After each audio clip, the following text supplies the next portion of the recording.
Mesdames, Messieurs de la presse, chers camarades, chers collègues, à la suite de la célébration le 23 mars dernier de la Journée nationale de l'enseignant au Gabon,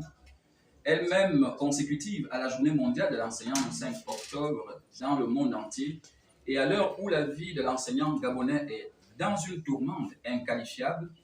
marquée par plusieurs aléas dont la clochardisation à outrance et la triste réalité constante, allant du mal-vivre au quotidien aux conditions de travail exécrables, le syndicat autonome des enseignants du Gabon, SAEG, membre de la CONACYCED,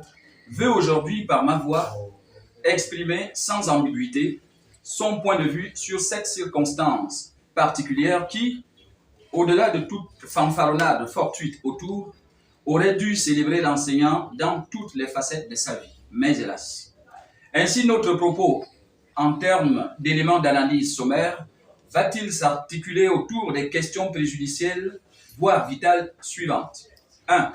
Comment célébrer l'enseignant autrement que le restaurer dans sa dignité? 2. Quelle est la réponse au cahier de charge des 10 enseignants déposés sur la table du Premier ministre? Mesdames et messieurs, chers camarades, chers collègues, comment a-t-on pu penser célébrer l'enseignant autrement que de le restaurer dans sa dignité au sens des lois et règlements et des normes internationales en la matière, au moment où sa vie est totalement délabrée, décousue par le jeu hypocrite et multiforme de ceux-là qui sont censés y veiller et qui prétendent le célébrer par des subterfuges divers. En effet, mesdames et messieurs, sans refaire tout l'historique, ni de la journée de l'enseignant, ni celle adoptée localement au Gabon, qui tient compte d'un contexte particulier d'alors et codifié par le décret 470 du 7 mai 2007, rappelons juste que cette journée mondiale a été proclamée par l'UNESCO le 5 octobre 1994 pour célébrer elle-même le grand pas accompli le 5 octobre 1966 par l'adoption de la recommandation OIT-UNESCO concernant la condition du personnel enseignant. Rappelons ensuite que cette recommandation énonce les droits et devoirs des enseignants ainsi que les normes internationales applicables dans les domaines de la formation initiale et du perfectionnement, du recrutement, de l'emploi et surtout aussi des conditions d'enseignement et d'apprentissage qui intègrent forcément les conditions de vie et de travail des enseignants eux-mêmes.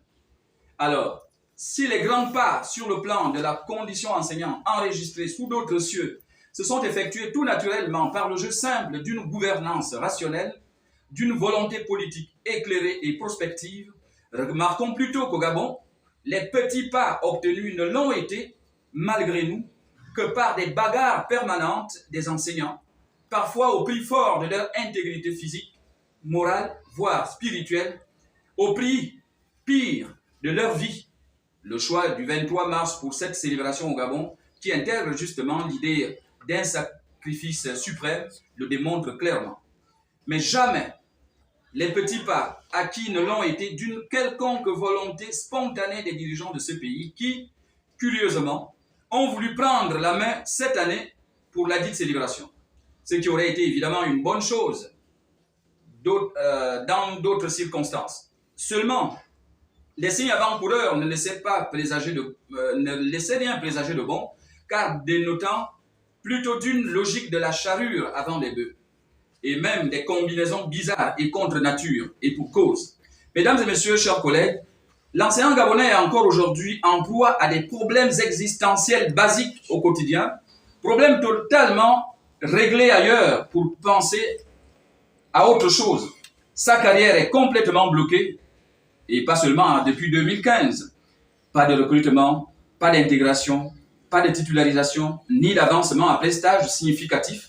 encore moins de paiement d'énormes arriérés de salaire, communément appelés rappel solde, depuis des décennies, alors que le pays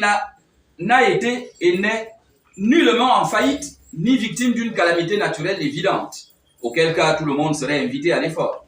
Et ce, malgré plusieurs embellies économiques, marquées par exemple par des plus-values pétrolières et autres,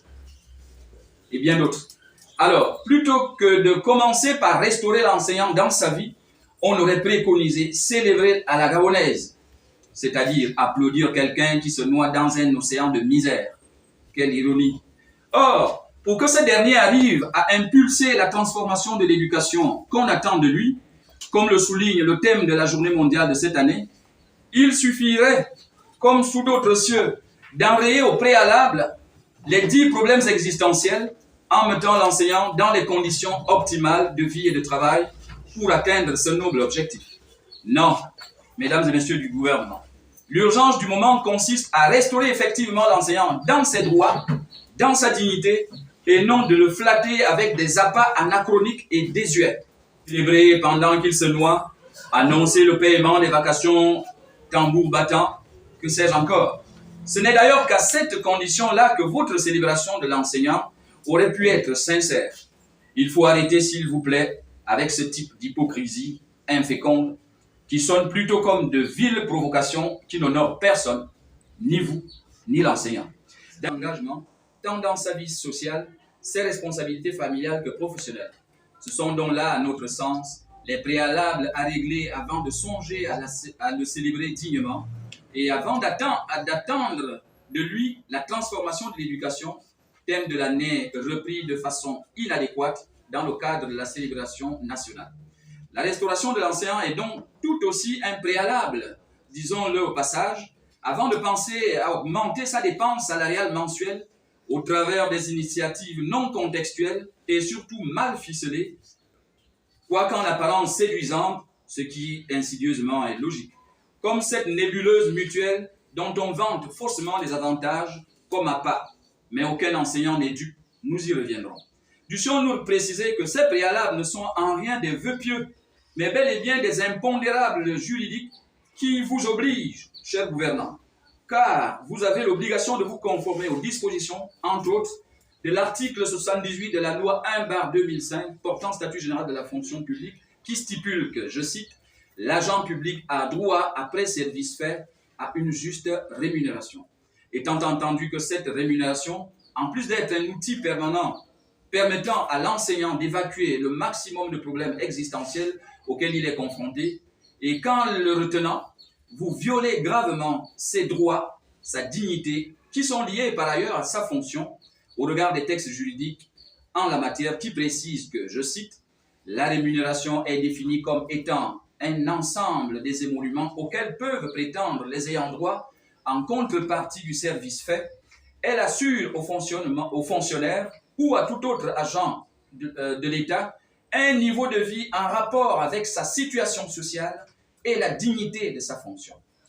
Nous n'enregistrons jusqu'à ce jour aucune réaction de la part du Premier ministre, ni même d'aucune autre voix autorisée dans ce pays,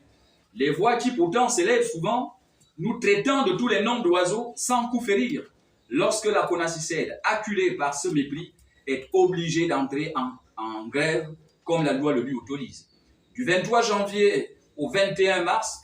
plus de 2 bons mois que nous aurions bien pu mettre à profit autour d'une table, sereinement, pour voir ensemble ce qui pourrait être fait à court, moyen et long terme. Mais dommage qu'on préfère attendre que le pire arrive. Alors, tout le monde, aussi bien l'opinion nationale qu'internationale, est là prise à témoin. Oui, monsieur le Premier ministre, en votre qualité de patron de l'administration, vous qui, de par le principe déontologique de la continuité du service public, vous qui connaissez tous ces problèmes, vous qui, le 10 février dernier, à l'occasion de votre rencontre avec la haute administration, avez rappelé les principes déontologiques qui sous-tendent l'action de l'administration publique. Celle-là que vous avez souhaité proactive, en fustigeant au passage, je vous cite, le sempiternel problème de la lenteur administrative.